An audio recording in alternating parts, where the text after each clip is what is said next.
అదే RTV app వార్తల్ని క్షణాల్లో చదివే అవకాశం ఉంటుంది. ఒక న్యూస్ పేపర్, ఒక టెలివిజన్ ఛానల్ మీ చేతుల్లో ఎప్పుడూ ఉంటాయి. బ్రేకింగ్ న్యూస్ చూస్తున్నాం.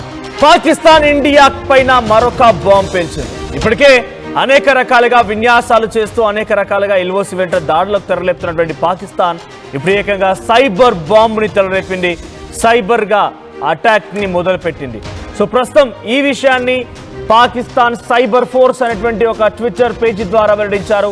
దాన్ని మేము అఫీషియల్ పాకిస్తాన్ సైబర్ సంబంధించినటువంటి అకౌంట్గా ధృవీకరించలేదు. కానీ పాకిస్తాన్ నుంచి రన్ చేయబడుతున్నటువంటి ఒక ట్విట్టర్ అకౌంట్గా మాత్రం చాలా క్లియర్గా అర్థమవుతోంది. దాంట్లో అనేక రకాల విషయాలు పొందుపరచు. ఇక్కడ చూడండి, హ్యాక్డ్ అని చెప్పి ఒకటి కనబడుతోంది. Your security is illusion. ఆ తర్వాత your armoured factory is now owned by hit Pakistan కట్టసి పాకిస్తాన్ సైబర్ ఫోర్స్. సో ఇక్కడ కనబడుతోంది కదా, ఈ యొక్క ట్విట్టర్ అకౌంట్ ద్వారానే అన్ని విషయాలు వెల్లడించారు. సో సుమారుగా భారత్ ఆర్మీకి సంబంధించినటువంటి కీలకమైన డాటాని స్వాధీనపరుచుకున్నాం. అన్ని రకాల సమాచారం మా దగ్గర ఉంది. భారత్ గోప్యంగా ఉంచాల్సిన సమాచారాన్ని మొత్తం మేము చేజిక్కించుకున్నామని చెప్పి భారత్ పైన పాకిస్తాన్ సైబర్ ఫోర్స్ అనేటువంటి ట్విట్టర్ అకౌంట్ ద్వారా ఈ విషయం వెల్లడించారంటే పాకిస్తాన్ సైబర్ అటాక్ చేసినట్టు తెలుస్తోంది. దొడ్డిదారిన వచ్చి భారత్ నుంచి కీలకమైన డాటాని దెబ్బతీసే ప్రయత్నం చేస్తోంది పాకిస్తాన్. ఇప్పటికే అష్టదిగ్బంధనం అయిపోయింది. ఏం చేయాలో దిక్కుతోచడం లేదు. భారత్ చేస్తున్నటువంటి యాక్షన్ కి భాగంగా పెద్ద ఎత్తున దెబ్బతినిపోయింది. కంగు తిన్నటువంటి పాకిస్తాన్ ఏం చేయాలో అర్థం కావడం లేదు. ఇక వివిధ దేశాల నుంచి భారత్ కూడా మద్దతు వస్తోంది. పెద్ద ఎత్తున మద్దతు కూడా కట్టుకుంటోంది భారత్. ఏకాగ్గా అయిపోయింది పాకిస్తాన్. ఇక ఒంటరిగా ఉన్నటువంటి పాకిస్తాన్ ఏం చేయాలో అర్థం కాక సైబర్ అటాక్ కి తెరలేపింది. సైబర్ అటాక్ లో భాగంగా ప్రస్తుతం పాకిస్తాన్ కొన్ని కీలకమైన డాటాని స్వాధీనపరుచుకుందనేటువంటిది ఆ ట్విట్టర్ అకౌంట్ ద్వారా వెల్లడించింది. దాంట్లో మిలిటరీ ఇంజనీర్ సర్వీసెస్ సంబంధించిన డాటాని, Manohar Parrikar institute of defence and analysis చెందినటువంటి చాలా కీలకమైన డాటాని మొత్తాన్ని కూడా స్వాధీనం చేసుకున్నాం. మీకు కనిపిస్తుంది లెఫ్ట్ సైడ్ బాక్స్ లో కనిపించినటువంటి ఆ ట్విట్టర్ అకౌంట్ ద్వారానే కీలకమైన సమాచారాన్ని మేము రాబట్టుకున్నామని చెప్పి అఫీషియల్ గా వాళ్ళు అనౌన్స్ చేశారు. సో ప్రజెంట్ నిజంగానే ఈ డాటాను కనుక దొంగిలించినట్టయితే డెఫినెట్ గా దేశ గోప్యతకు తాలూకు అంచనాలు అందులో అంత కీలకమైన డాటా ఏమీ లేదు. కానీ కొంత ఆర్మ్ ఫోర్సెస్ సంబంధించి మన దగ్గర ఉన్న ఆయుధాలు ఏంటి, ఎలా అటాక్ చేయవచ్చు, ఎటువంటి ఆయుధాలు ఉన్నాయి, బహుశా అటువంటి డాటానే వాళ్ళు చోరీ చేసి ఉండొచ్చు అని అనుమానం వ్యక్తం అవుతుంది. ఇంకా దీనిపై ఎటువంటి స్పష్టత అటు ఇండియన్ ఆర్మీ నుంచి కానీ భారత ప్రభుత్వం నుంచి కానీ రాలేదు. ఇదంతా కూడా కేవలం వారు ఆడుతున్నటువంటి ఒక సైకలాజికల్ డ్రామా అంటున్నారు. ఎందుకంటే సైకలాజికల్గా అటు ఇండియన్ ఆర్మీని కానివ్వండి, భారత ప్రజల్ని కానివ్వండి కొంత కుంగుబాటు గురి చేసి వాళ్ళటువంటి ధైర్యాన్ని, మనోస్థైర్యాన్ని, ఆత్మస్థైర్యాన్ని కనుక దెబ్బతీయగలిగితే కొంత భారత్ విచ్ఛిన్నం అవ్వచ్చు అనేటువంటి ఒక దురాలోచనలో దురహంకారంతో ఈ పాకిస్తాన్ వెళ్తోంది. కాబట్టి అందులో భాగంగానే సైకలాజికల్ వార్ఫేర్కి తెరలేపుతోంది. సో దీన్ని ఎట్టి పరిస్థితుల్లో ఆర్టీవీ కూడా ధృవీకరించడం లేదు అఫీషియల్ అకౌంట్ ద్వారా. కానీ అఫీషియల్ అకౌంట్ అనే విషయం మేము కూడా చెప్పడం లేదు. కానీ పాకిస్తాన్ సైబర్ ఫోర్స్ అనేది అక్కడి నుంచి రన్ అవుతున్నట్టుగా అర్థమవుతోంది. ఇక్కడ ఈ డాటాను చూసినా కూడా మేము మోర్ దాన్ 1600 యూజర్స్ వర్ హ్యాక్డ్ అంటూ కూడా వాళ్ళందరూ చెప్పుకొచ్చారు. సో ప్రజెంట్ ఈ నేపథ్యం ఆన్లైన్ వ్యవస్థ నిలిపేసి నష్టాన్ని అంచనా వేస్తున్నారు.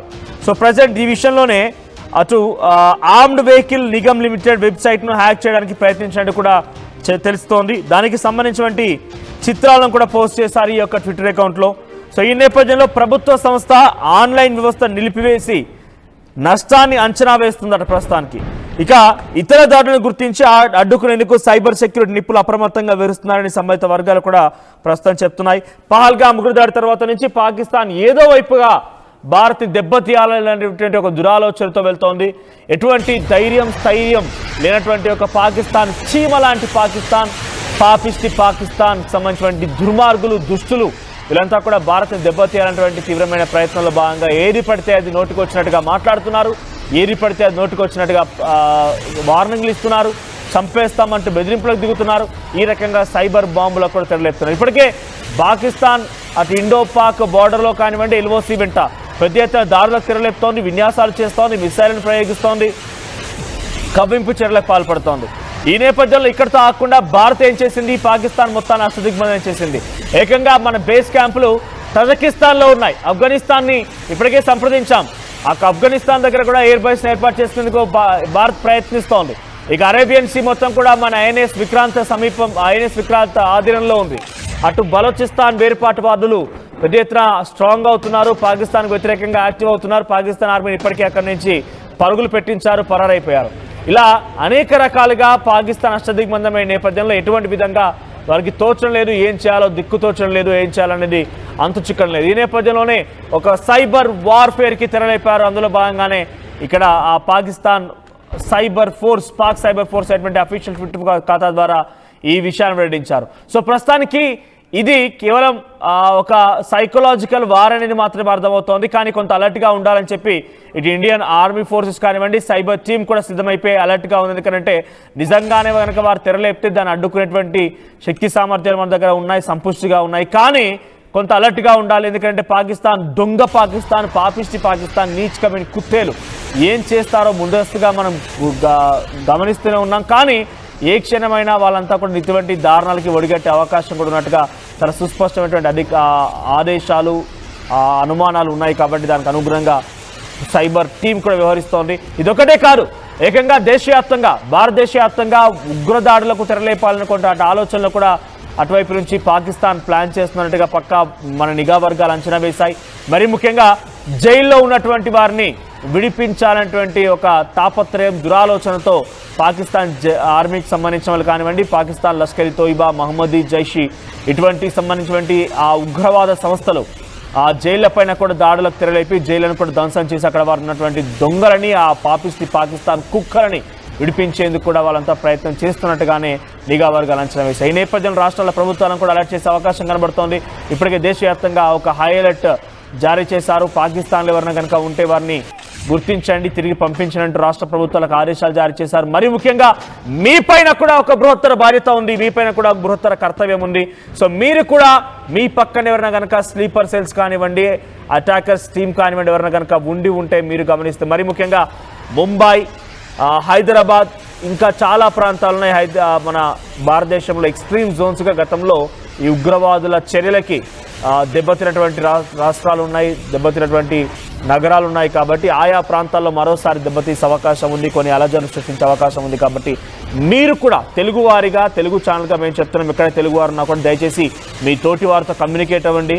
సో మీకు కనుక ఏమైనా గుర్తించి ఉంటే, ఎవరైనా స్లీపర్ సెల్స్, అంటే స్లీపర్ సెల్స్ అనగానే వీళ్ళంతా కూడా అక్కడ వారికి మద్దతుగా ఉంటూ ఇక్కడ నుంచి సమాచారాన్ని గోప్యంగా పంపించేటువంటి కొంతమంది దుర్మార్గులు, దుస్తులు, పాపిస్టి పాకిస్తానీలు, అటువంటి వారు ఎవరైనా కనుక ఉన్నారు అని అనుమానం మీకు వచ్చినా, నిజంగా ఎవరైనా అటువంటి వారు మీ దగ్గర తిరుగుతున్నారని చెప్పేటువంటి అనుమానం వచ్చిన వెంటనే పోలీసులకు సమాచారం ఇవ్వండి. పహల్గామ్ ఉగ్ర దాడి తర్వాత పాకిస్తాన్, పాపిస్టి పాకిస్తాన్ మరింతగా తెగించింది, బరి తెగించి మాట్లాడుతోంది, చాలా బర్బాద్గా మాట్లాడుతోంది. ఎందుకు ఈ విషయాన్ని మాట్లాడుతున్నాం పదే పదే పాకిస్తాన్ వ్యాఖ్యల గురించి అంటే, భారతీయుల ఆత్మస్థైర్యాన్ని, భారతీయుల మనోధైర్యాన్ని దెబ్బతీయడం లక్ష్యంగా వాళ్ళంతా పావులు కలుస్తున్నారు. మన పాకిస్తాన్ సంబంధించినటువంటి ఈ దుర్మార్గులు, దుస్తుల పైన ఎటువంటి విధంగా దెబ్బతీయాలని అటువంటి ఆలోచన అటు భారత ఆర్మీకి ఉంది. మన భారత ఆర్మీ కూడా చాలా సంపుష్టిగా అన్ని రకాలుగా సంసిద్ధంగా ఉంది. సో మన ఆర్మీ పైన మనకు చాలా పెద్ద ఎత్తున గౌరవం, మర్యాదలు, పూర్తి నమ్మకం కూడా ఉంది. కానీ మీరు ఈ విషయాన్ని పాకిస్తాన్కి సంబంధించిన వారు ఎవరైనా వెబ్సైట్ కానివ్వండి, పాకిస్తాన్ వార్తలు చూడండి, అక్కడి ఆర్మీ పైన ఏమాత్రం కూడా ప్రజలకి మద్దతు ఉండదు. అక్కడ ఆర్మీ పైన ఏమాత్రం కూడా ప్రజలకి నమ్మకం ఉండదు.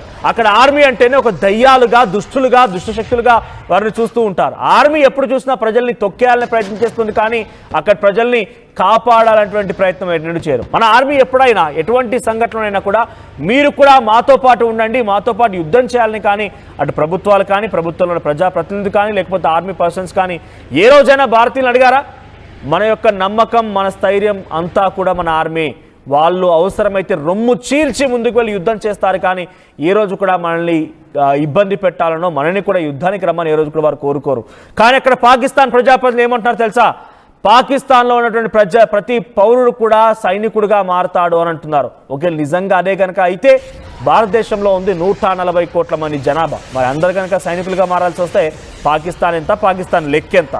సో పాకిస్తాన్కి సంబంధించిన ప్రజల్ని అక్కడి ఆర్మీ, అక్కడి ప్రజాప్రతినిధులు ఇబ్బందులకు గురి చేయాలి, ప్రజలను కూడా హతమార్చాలి, ప్రజలు కూడా భారతదేశంలో యుద్ధంలో ఇబ్బంది పడాలని కోరుకుంటోంది అక్కడి ప్రజాప్రతినిధులు, అక్కడి ఆర్మీ కూడా.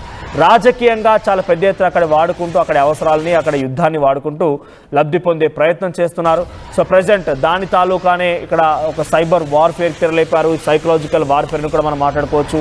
ఆత్మస్థైర్యాన్ని, భారత ఆర్మీకి సంబంధించి కొంత ఆలోచింపజేసే విధంగా, కొంత అలర్ట్ చేసే విధంగా, మరీ ముఖ్యంగా ఇక్కడ నిజంగానే హ్యాక్ అయిందని అంటే మనమంతా ఏమనుకుంటాం, నిజంగానే పెద్ద ఎత్తున హ్యాక్ అయిందేమో, మన సమాచారం మొత్తం బయటికి లీక్ అయిపోయిందేమో, మన పైన దాడి చేస్తారేమో అనే రకంగా ఒక ఆలోచన వస్తుంది. కాబట్టి ఇటువంటి ఆలోచన క్రియేట్ చేసి మనలో ఇటువంటి విధంగా మనం భయపడే విధంగా చేసి, ఇటువంటి విధంగా మనలో ఒక ఆత్మస్థైర్యాన్ని, ధైర్యాన్ని దెబ్బతీసే విధంగానే ఇటువంటివి కనబడుతున్నాయి. కానీ అంత ఈజీగా ఎవడో ఇతర దేశస్తులు వచ్చి మన భారత ఆర్మీకి సంబంధించిన గోప్యమైన సమాచారాన్ని హ్యాక్ చేస్తాడు అని మాత్రం మన ఎట్టి పరిస్థితుల్లో భావించలేదు. ఎందుకంటే మన భారత ఆర్మీ ఇంకా దాన్ని ధృవీకరించలేదు కాబట్టి మన ఎట్టి పరిస్థితుల్లో కూడా అది నమ్మలేం. కానీ పాకిస్తాన్ సైబర్ ఫోర్స్ అనేటువంటి ఈ యొక్క ట్విట్టర్ అకౌంట్ ద్వారా మాత్రం ఎస్ మేము పూర్తి డేటాను దొంగలించేసాం, భారత ఆర్మీకి సంబంధించినటువంటి పూర్తి డేటాను దొంగలించేసాం, అక్కడ ఎన్ని ఎక్విప్మెంట్స్ ఉన్నాయి, ఏ రకంగా వార్ఫేర్ జరపవచ్చు, ఏ రకంగా ఉండబోతోంది, అక్కడి ఆఫీసర్ యొక్క డేటాను కూడా మేము చోరీ చేసాం. సో మన దగ్గర అంతా సమాచారం ఉంది సంపుష్టిగా. ఇప్పుడు భారత్ మొత్తం మా ఆధీనంలో ఉందనేటటువంటి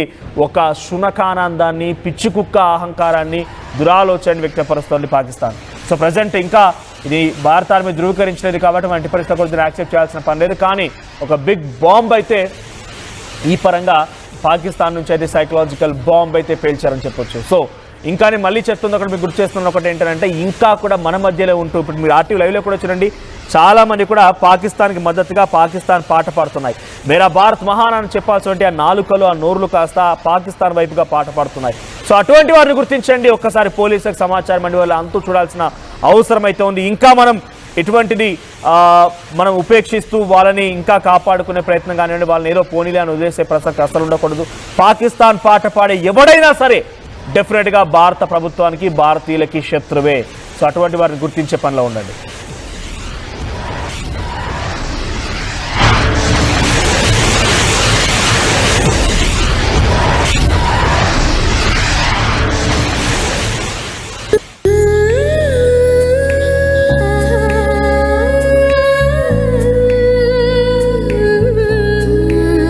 గోకులం సిగ్నేచర్ జ్యూల్స్. మరిన్ని వీడియోస్ కోసం ఛానల్ ని సబ్స్క్రైబ్ చేయండి, లేటెస్ట్ అప్డేట్స్ కోసం వాట్సాప్ ఛానల్ ని ఫాలో చేయండి, అండ్ లింక్ డిస్క్రిప్షన్ లో ఉంది.